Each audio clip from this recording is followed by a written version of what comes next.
Hello and welcome back to the channel. So this week's video is yet another terrarium build. I'll give you an update on the one we did last week and I'll show you what we've been working on throughout this video in the process. The idea of this video was just because this is what I'm working on at the moment, and what I needed to do was reuse the tank that these frogs were in. So that's been rebuilt. You'll see that in this video. It's not as detailed as the build on this one, and I'll give you an update at the end as to what else we've done. Let's start with these guys. There's a little fungus gnat floating around in the back.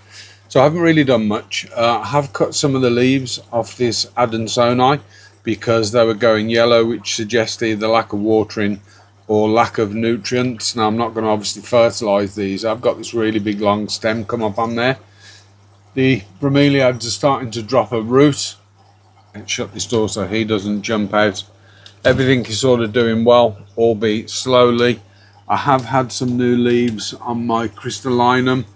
I've had new leaves on the dragon scale, and as you can see, or the silver dragon, one of those is yellowing as well. So it might just be that they need to set in, and the breakdown of the orchid bark hasn't yet sort of started to feed them. The mosses are doing okay. I've had my first leaf out of this Prince of Orange. Haven't really seen much happening with the princess, the pink princess, and I've had another leaf.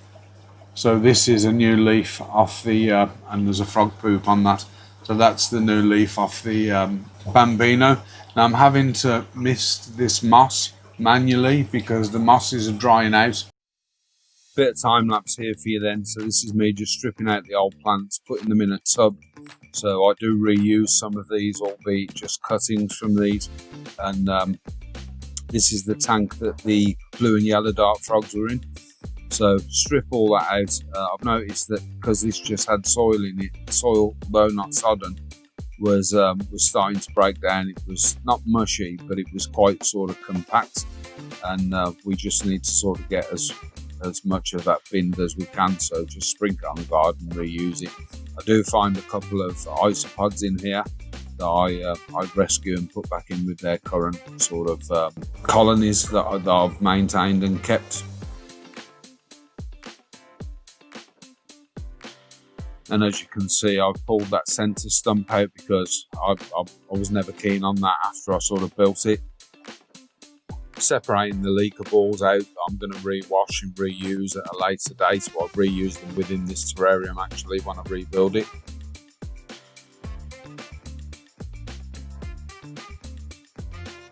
Bit of a time consuming process, and being sat down for any length of time absolutely killed me, so I'll suffer for this later on in the day.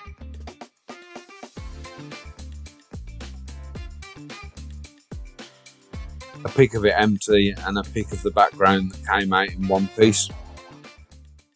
As you know, I stripped the old terrarium down and I've done something slightly different, and I wish I'd have done this on the big terrarium. I've put a smear coating of marine grade silicone on the areas that I'm going to cover with foam. Just helps it adhere like a key layer. And I've reused some of the old background. I've obviously filled it in here, and I've filled the tubes in as well. I do need to cut these out. I'll cut them out and cover them in this type of stuff, but I'm going to do the full sides, both sides on this. Because the sides look unsightly, even though they're hidden in the rack, I do want to put a cover on those. So this is just the self-adhesive background, sticky backed, and I'm just measuring to size, and then I'll put this on. Now I don't cover it, I just cover the bits that will potentially be visible from walking into the room and the side. So just check it, and then what I'm doing is I'm removing some of the backing but not all of it, spraying down the side with a sort of a soap solution, so a bit of fairy liquid in some water just to give it some lubrication. Test it, line it up, remove it a couple of times, and then I think, if my memory serves me, I give it another spray because I want it to be pliable. So I want it to be able to move and slide into place should I need to. Fits quite nicely, and then I literally go over with like a credit card type thing. I think this is my AA card, if I'm honest. And then once you've sort of scraped it all down, pushes the water out, it does adhere. Trim the last bit off with a knife and then wipe it over with some blue roll tissue just to sort of remove all the moisture.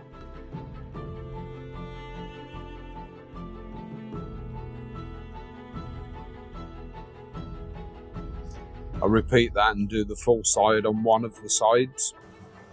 So just cut a short piece and butt them up together. So I've already put the leakables in. These are the original leakables that have just been washed and left to dry out in a big massive tub out in the garden. So there's a good couple of inches in here. I've angled it towards the back, and this is a front view of that. So this is sort of the terrarium almost completed. Off camera I put in the dividing layer, and I'm using a similar substrate to what I use for the big tank above. So I'm just going to fill this up.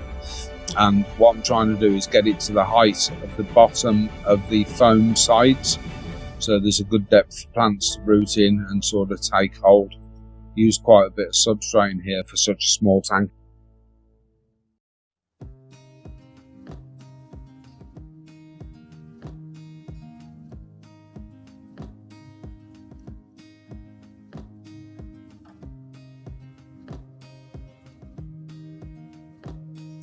I've given that a good spray down, and now what I'm doing is just reusing some of the plants that were originally taken out. So the plant at the back is a fern, I think it's called Crocodilus, and then just using up a Panthus on the left and some little offshoots. Don't know how well these will do from a bromeliad.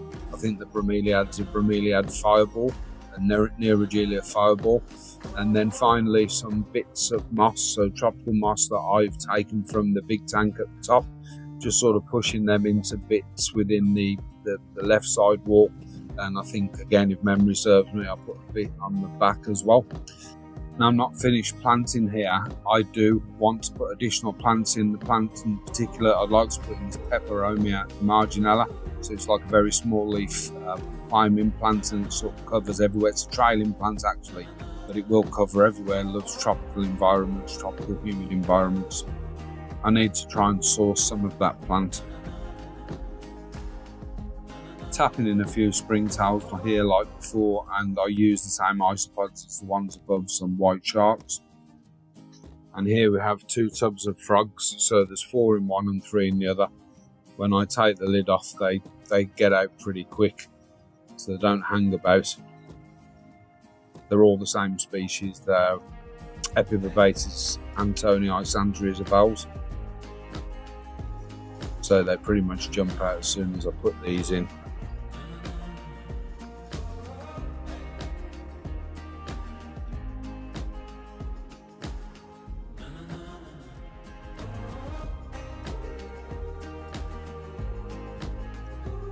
Some better footage here of them jumping out. So bum bum, there's 2. I think one flies off to the left and one flies off straight in front as you're looking at them.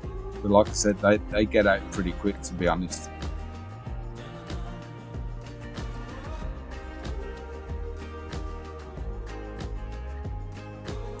And apologies for my reflection. I should really wear black shirts when I'm filming with reflective glass. I'm actually doing something else off camera, but the way I'm moving, it looks a bit dodgy.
We're not finished quite yet, but don't forget to like, subscribe and hit your bell notifications so you don't miss out on anything.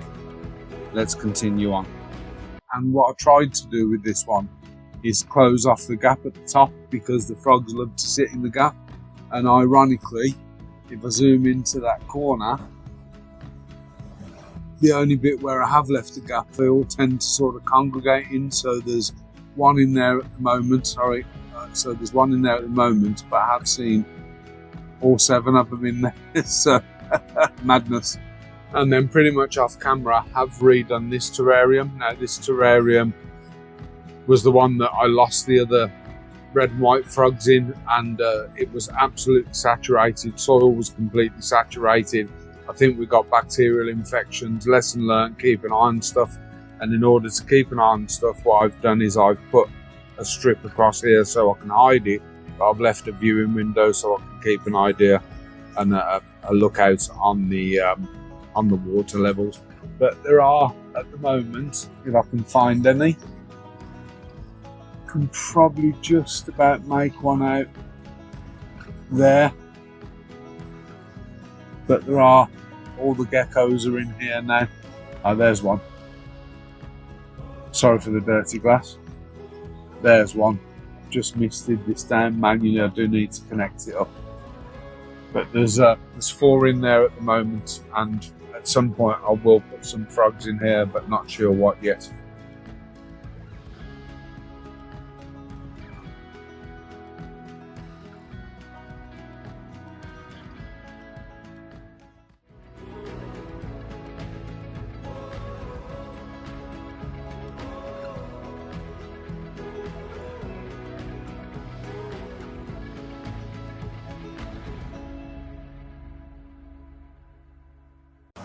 So this is the terrarium build. I have used stuff that was in the previous terrarium, so various different plants and stuff. And what I tried to do with this one is close off the gap at the top, because the frogs love to sit in the gap.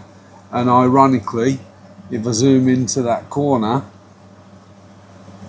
the only bit where I have left a gap, they all tend to sort of congregate in. So there's one in there at the moment, but I have seen all 7 of them in there. So madness. And then pretty much off camera, I have redone this terrarium. Now this terrarium was the one that I lost the other red and white frogs in, and it was absolutely saturated. Soil was completely saturated. I think we got bacterial infections. Lesson learned, keep an eye on stuff. And in order to keep an eye on stuff, what I've done is I've put a strip across here so I can hide it, but I've left a viewing window so I can keep an idea and a lookout on the water levels. But there are, at the moment, if I can find any, can probably just about make one out there. But there are, all the geckos are in here now. Oh, there's one. Sorry for the dirty glass. There's one. I've just misted this down manually. I do need to connect it up. But there's 4 in there at the moment, and at some point I will put some frogs in here, but not sure what yet.